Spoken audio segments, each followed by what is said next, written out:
இங்கே நம்ம தளபதி விஜய் அவர்கள் யாரோட கூட்டணி வைக்க போகிறாரு அப்படின்ற கேள்வி வந்தப்போ எல்லாரும் வந்து ஏடிஎம்கே கூட கூட்டணி வைக்க போகிறாங்க, பிஜேபி கூட கூட்டணி வைக்க போகிறாங்கன்னு சொல்லிட்டு வாய்க்கு வந்தபடி சொல்லிக்கிட்டு இருக்காங்க. ஆனால் கட்சி தரப்புல இருந்து கரூர் சம்பவத்துக்கு அப்புறம் தெளிவான ஒரு அறிக்கை வந்திருக்கு. பிஜேபி எப்போவுமே நம்மளோட கொள்கை எதிரி தான், அவங்களோட கூட்டணி கிடையாது அப்படின்றத தெளிவாக வந்து சொல்லியிருக்காங்க. ஆனால் இப்போ இருக்க கூட்டணி கட்சிகள் எல்லாருமே கொள்கைக்காக கூட்டணி வச்ச மாதிரி தெரியல.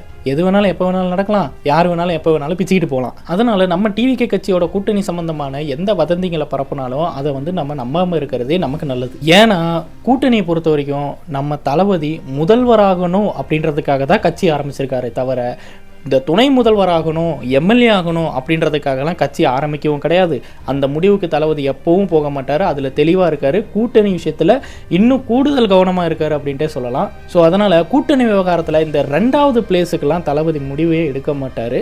அது வந்து நம்ம ஆணித்தரமாக நம்பலாம். ஆனால் ஒன்று மட்டுங்க, தாவிகா கூட்டணி அமைஞ்சது அப்படின்னு வச்சுக்கோங்களேன், அது கண்டிப்பாக செம பவர்ஃபுல்லான கூட்டணியாக தான் இருக்கும்.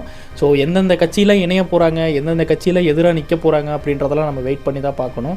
ஸோ நீங்கள் கமெண்ட் பாக்ஸில் கமெண்ட் பண்ணுங்கள், எந்தெந்த கட்சியெல்லாம் வந்து தாவிகாவோட இணைஞ்சு இந்த தேர்தலில் போட்டிக்கிட்டால் நல்லாயிருக்கும் அப்படின்றத நீங்கள் கமெண்ட் பாக்ஸில் கமெண்ட் பண்ணுங்கள்.